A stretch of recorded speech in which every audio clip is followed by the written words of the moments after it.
ಹೇಗೆ ಹೇಗೆ ಇಷ್ಟು ಜನದ ಬದುಕಿಗೆ ಬೆಂಕಿ ಇಟ್ರಿ ನೀವು? ಯಾವ ಸುಖಕ್ಕೋಸ್ಕರ ಹೀಗೆಲ್ಲ ಮಾಡಿದ್ರಿ? ನಿಮ್ಮಂತವರು ನರ್ಕದಲ್ಲಿರೋಕ್ಕೂ ಯೋಗ್ಯರಲ್ಲ.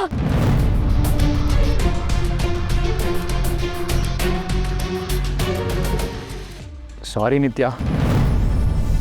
ಕರ್ಣ ನನಗೆ ಎಷ್ಟೊಂದ್ಸಲಿ ಹೇಳೋದಕ್ಕೆ ಪ್ರಯತ್ನ ಪಟ್ಟರು, ನಿನ್ನಿಂದ ಏನೂ ತಪ್ಪಾಗಿಲ್ಲ, ಇದೆಲ್ಲ ಯಾರೋ ಮಾಡಿಸಿರೋದು ಅಂತ ಹೇಳೋದಕ್ಕೆ ಪ್ರಯತ್ನ ಪಟ್ಟರು.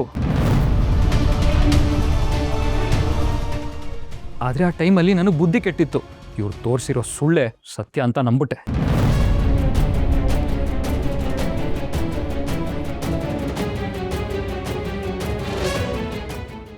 ಇಷ್ಟು ದೊಡ್ಡ ಮುಖವಾಡ ಹಾಕೊಂಡು ನಮ್ಮ ಎದುರಿಗೆ ಇದ್ದು ಹೇಗಿಂತ ಮೋಸ ಮಾಡಿಬಿಡ್ರಿ. ನನ್ನ ಮೊಮ್ಮಕ್ಕಳು ಬಾಳ್ನ ಸರ್ವನಾಶ ಮಾಡಿಬಿಟ್ರಲ್ಲ. ನಾನು ನಿಮ್ಗೇನಂತ ಅಧ್ಯಯ ಮಾಡಿದ್ದೆ? ಯಾಕೆ ನಮ್ಮ ಬದುಕ ನಿಂತ ನರಕ ಮಾಡಿದ್ರಿ? ಈ ಪಾಪ ನಿಮ್ಮನ್ನ ಸುತ್ತಕೊಳ್ದೆ ಇರುತ್ತಾ?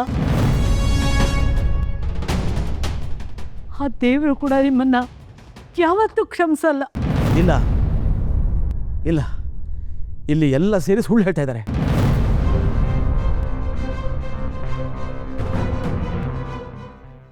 ನಾನೇನು ಮಾಡಿಲ್ಲ ಅಮ್ಮ.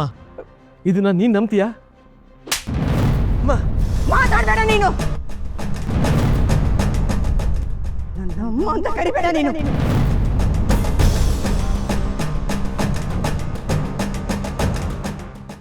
ನನ್ನ ಅಮ್ಮ ಅಂತ ಕರೆಯೋ ಯೋಗ್ಯತೆ ನಿನ್ಗಿಲ್ಲ. ಇಷ್ಟು ದಿನ ನಾನು ಕುರುಡಿ ಆಗ್ಬಿಟ್ಟೆ. ಹಾಗೆ ಹಾಲು ಎರ್ದ್ಬಿಟ್ಟೆ.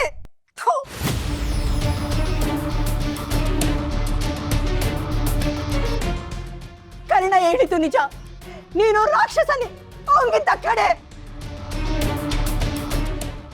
ಆ ರಾವಣ ತನ್ನ ಸ್ವಂತ ಕುಟುಂಬಕ್ಕೂ ಈ ರೀತಿ ಅನ್ಯಾಯ ಮಾಡಿಲ್ಲ.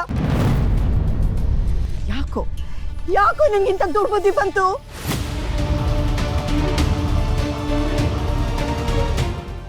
ಅಲ್ಲ ಕಣೋ, ಕರ್ಣನ್ ಬದುಕು ಹಾಳಾಗ್ಲಿ ಅಂತ ಇಷ್ಟೆಲ್ಲ ಮಾಡಿದ್ಯಲ್ಲ, ಅವನೇನೋ ನಿನಗೆ ಅನ್ಯಾಯ ಮಾಡಿದ್ದಾನೆ ಹೇಳೋ. ಇಷ್ಟು ದಿನ ಕರ್ಣನಿಂದ ನಿನ್ಗೇನು ಅನ್ಯಾಯ ಆಗಿದೆ? ಓಹ್, ನಿಮ್ಮಪ್ಪ ಆಸ್ತಿನೆಲ್ಲ ಇವನ ಹೆಸರಿಗೆ ಬರ್ದಿದ್ದಾನೆ ಅಂತ ತಾನೇ?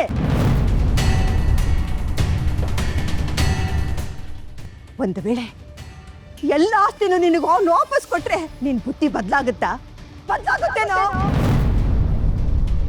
ನೀನ್ ಯಾವತ್ತು ಬದಲಾಗನೋ ಕಣೋ. ನಿನ್ ಬುದ್ಧಿ ನೀನ್ ಬಿಡಲ್ಲ. ನಿನ್ ಯೋಗ್ಯತೆ ಇಷ್ಟೇ.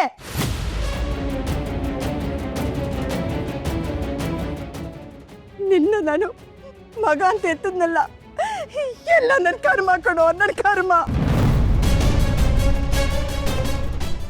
ಕಾಗಿನ ಎಷ್ಟೇ ತೊಳೆದ್ರು ಅದು ಅಂಶ ಆಗಲ್ಲ. ನಿನ್ನ ಮನೇಲಿ ಇಟ್ಕೊಂಡ್ರೆ ನಾವೇ ವಿಷ ಕುಡ್ದ ಹಾಗೆ. ನೋಡು, ಅವತ್ತು ನೀನು ತಪ್ಪು ಮಾಡಿದ್ದಕ್ಕೆ ನಾನು ನಿನ್ನ ಮನೆಯಿಂದ ಆಚೆ ಹಾಕಿದ್ದೆ. ಇವತ್ತು ನೀನೇ ಮನೆಯಿಂದ ಆಚೆ ಹೋದ್ರೆ ಸರಿ. ಇನ್ಯಾವತ್ತು ಈ ಮನೆ ನಿನ್ನ ಪಾಲಿಗಿಲ್ಲ. ಹೊಟ್ಟೋಗೋ.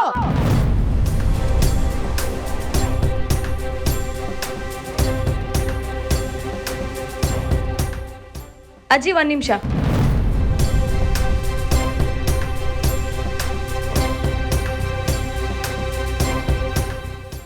ಇಲ್ಲಿ ತನಕ ರಮೇಶ್ ಅಂಕಲ್ ಮಾಡಿರೋ ಅನ್ಯಾಯ ಕರ್ಣ ಸರ್ ಬಿಟ್ರೆ ಜಗತ್ತಲ್ಲಿ ಬೇರೆ ಯಾರು ಸಹಿಸ್ಕೊಳಕ್ ಸಾಧ್ಯನೇ ಇಲ್ಲ.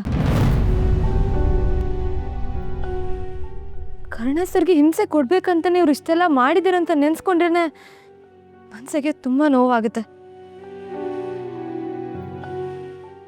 ಕರ್ಣ ಸರ್ ತರ ಹೃದಯ ಇರೋ ಮಗ ಸಿಗ್ಲಿ ಅಂತ ಪ್ರತಿಯೊಬ್ಬ ತಂದೆನೂ ಬಯಸ್ತಾರೆ.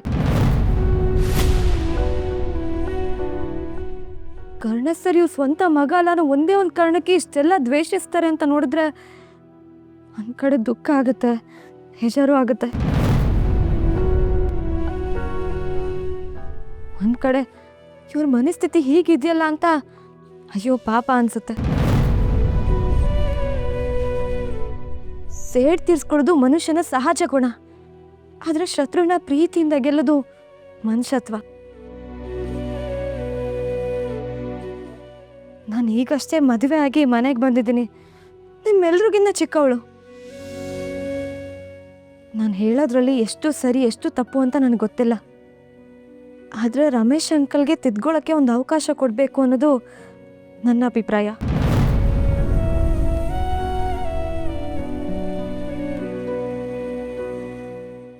ಅವರು ಬದಲಾಗ್ತಾರೆ, ನಮ್ಮೆಲ್ರೂ ಅರ್ಥ ಮಾಡ್ಕೊಳ್ತಾರೆ ಅನ್ನೋ ಭರವಸೆ ನನಗಿದೆ.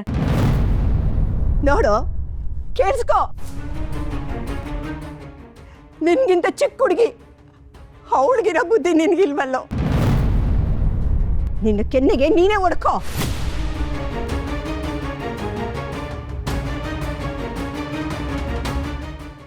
ನಿಧಿ, ನೀನ್ ಚಿಕ್ಕವಳಾದ್ರು ಎಂತ ಒಳ್ಳೆ ಮಾತಾಡಿದೆ ಮಗಳೇ. ಇವನು ನಿಮಗೆ ಮಾಡಿರೋ ದ್ರೋಹ ಅಂತಿಂತದಲ್ಲ. ಆದ್ರೂ ಇವನ್ ಮೇಲೆ ಕರುಣೆ ತೋರಿಸ್ತಾ ಇದೆಯಲ್ಲ. ಇವ್ರು ಮಾಡಿರೋ ದ್ರೋಹನ ಅಷ್ಟು ಸುಲಭವಾಗಿ ಮರೆಯೋಕ್ಕೆ ಸಾಧ್ಯನೇ ಇಲ್ಲ. ಅದಕ್ಕೆ ಅವ್ರಿಗೆ ತಿದ್ಕೊಳ್ಳೋಕೆ ಇದೊಂದು ಅವಕಾಶ, ಕ್ಷಮೆ ಅಲ್ಲ. ಕಷ್ಟನೋ ಸುಖನೋ, ಬೇಕೋ ಬೇಡವೋ, ಅವ್ರು ತಿದ್ಕೊಳ್ಳೇಬೇಕು.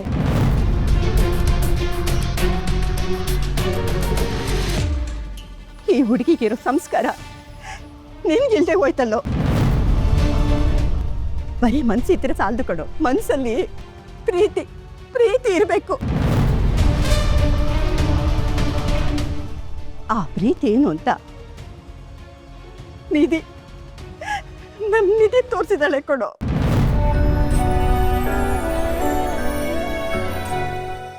ಈ ಮನೆ ಸೊಸೆ ನಿನಗೆ ಜೀವದಾನ ಮಾಡಿದಾಳೆ.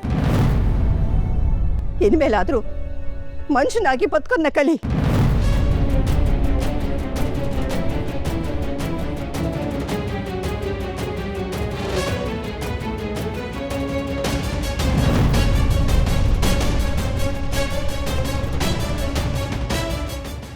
ಥ್ಯಾಂಕ್ ಯು ತೇಜಸ್, ನೀವು ಬಂದಿದ್ದಕ್ಕೆ ಎಲ್ಲರೂ ಸತ್ಯ ಗೊತ್ತಾಯಿತು.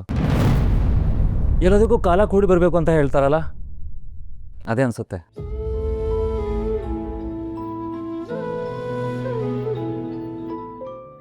I am sorry Karna. ನೀವು ಎಷ್ಟೊಂದು ಸಲ ಬಂದು ನನಗೆ ಎಚ್ಚರಿಕೆ ಕೊಟ್ರಿ. ನಿತ್ಯ ಯಾವುದೇ ತಪ್ಪು ಮಾಡಿಲ್ಲ ಅಂತ ನನಗೆ ತಿಳಿಸಿ ಹೇಳಿದ್ರಿ. ನಾನು ಏನನ್ನೂ ಕೇಳದಿರೋ ಮನಸ್ಥಿತಿಲಿದ್ದೆ. ನಿಮ್ಮ ಬಗ್ಗೆ ತುಂಬ ಕೆಟ್ಟದಾಗಿ ಮಾತಾಡ್ಬಿಟ್ಟೆ. ನಿಮ್ಮ ಜಾಗದಲ್ಲಿ ಬೇರೆ ಯಾರೇ ಇದ್ದಿದ್ರು ನನ್ನ ಮುಖ ನೋಡೋದಕ್ಕೂ ಅಸಹ್ಯ ಪಡ್ತಿದ್ರು.